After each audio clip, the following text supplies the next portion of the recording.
Chapter 19. The last big rains of the year were falling. It was time for treading red earth, which to build walls it was done earlier because rains were too heavy, which would have washed away the heap of trodden earth, and it could not be done later because harvesting would soon set in, and after that the dry season.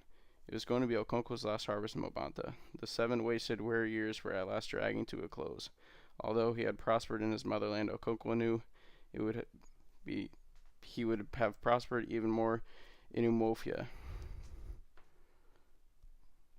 in the land of his fathers, where men were bold and warlike. In these 7 years he would have climbed to the utmost heights, and so he regretted every day of his exile.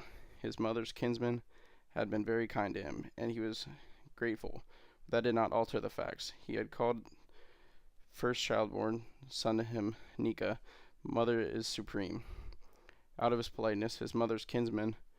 But 2 years later, when a son was born, he called him Nofia, begotten in the wilderness. As soon as he entered the last year of exile, Okonkwo sent money to Obierka to build him 2 huts in his old compound, where he and his family would live until he built more huts on the outside of the wall of his compound.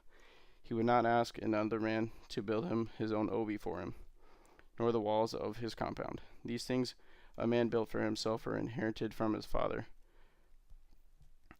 As the last heavy rains of the year began to fall, Obierka sent word that the 2 huts had been built, and Okonkwo began to prepare for his return.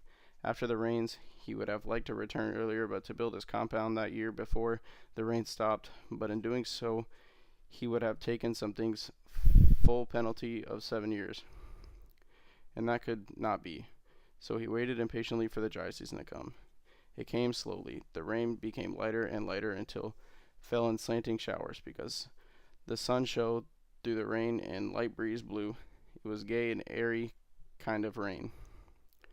The rainbow began to appear, and sometimes 2 rainbows, like a mother and her daughter, the one young, beautiful, and the other old, faint shadow. The rain was called the python of the sky. Okonkwo called his 3 wives and told them to get things together for a great feast. I must thank my mother's kinsmen before I go, he said. Ekwifi still had some cassava left on her farm from the previous year. Neither of the wives had it. It was not that they had been lazy, but they had many children to feed. It was therefore understood that Ekwifi would provide kavasa for the feasts. Nawoye's other Odrigo would provide the other things like smoked fish, palm oil, and pepper for the soup. Okonkwo would take care of meat and yams. Ekwifi rose early on the following morning and went to her farm for her daughter Azinma and Odrigo's daughter Obagali to harvest cassava tubers. Each of them carried a long cane basket and a machete for cutting down soft cassava stem and little hoe for digging out the tuber. Fortunately, light rain had fallen during the night, and the soil would be very hard. It would not take us long to harvest as much as we like, said Ekwifi. But the leaves will be wet, said Azima. Her basket was balanced on her head, and her arms folded across her breast. She felt cold. I dislike cold water dropping on my back. We should have waited for the sun to rise in the dry leaves. Obagali called her salt because she said she disliked water. Are you afraid you may dissolve? The harvesting was easy, as Ekwifi said. Azima shook every tree violently with a long stick before she bent down to cut the stem without and to dig out the tuber. Sometimes it was not necessary to dig. They just pulled up the stump, and earth rose, roots snapped below, and the tuber was pulled out. When they had harvested a sizable heap, they carried it down into 2 trips to the stream, where every woman shallow well for her fermenting her cassava. It would be ready in 4 days, or even 3, said Obagali. They are young tubers. They are not all that young, said Ekwifi. I planted the farm nearly 2 years ago. It is poor soil. That is why tubers are so small. Okonkwo never did things by halves. When his wife Ekwifi protested that 2 goats were sufficient for the feast, he told her that it was not her affair. I am calling a feast because I have the wherewithal. I cannot live on the bank of the river and wash my hands with spittle. My mother's people have good to me, and I must show my gratitude. So, so 3 goats were slaughtered and a number of fools. It was like a wedding feast. There was fufu and yam pottage, egusi soup and bitter leaf soup, and pots of palm wine. The Omunia were invited to the feast, all descendants of Okolo, who had lived about 200 years before.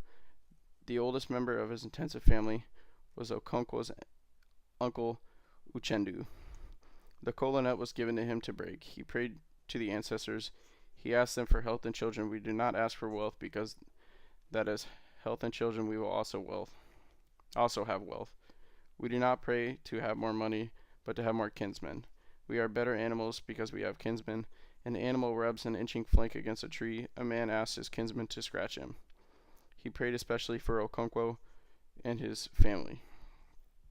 He then broke the kola nut and threw one of the lobes on the ground for the ancestors. As the broken kola nuts were passed around, Okonkwo's wives and children and those who came to help with the cooking began to bring out the food. His sons brought out the pots of palm wine.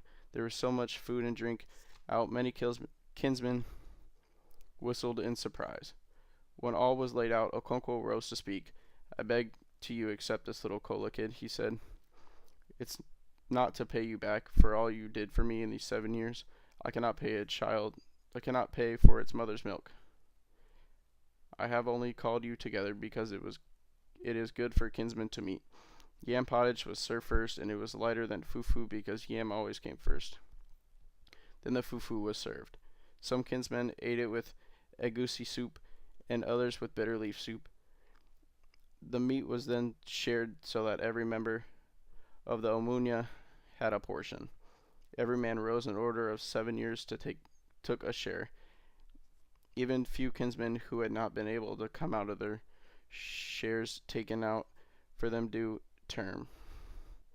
As palm wine was drunk, one of the oldest members of the Omunia rose to thank Okonkwo. If I say that we did not expect such a big feast, I will be suggesting that we did not know how open-handed our son Okonkwo is. We all know him, and we expected a big feast, but it turned out to be bigger than we expected. Thank you. May all you took out return again tenfolded. It is good these days, when the younger generation considers themselves wiser and their sires to be a man doing things in the grand old way. A man who calls his kinsmen to a feast does not so to save them from starving. They all have food in their own homes. When we gather together in the moonlit village ground, it is not because of the moon. Every man can see it in his own compound. We came together because it is good for kinsmen to do so. You may ask why I am saying all this. I say it is because I fear for the younger generation, for you people. He waved his arm where most of the young men sat.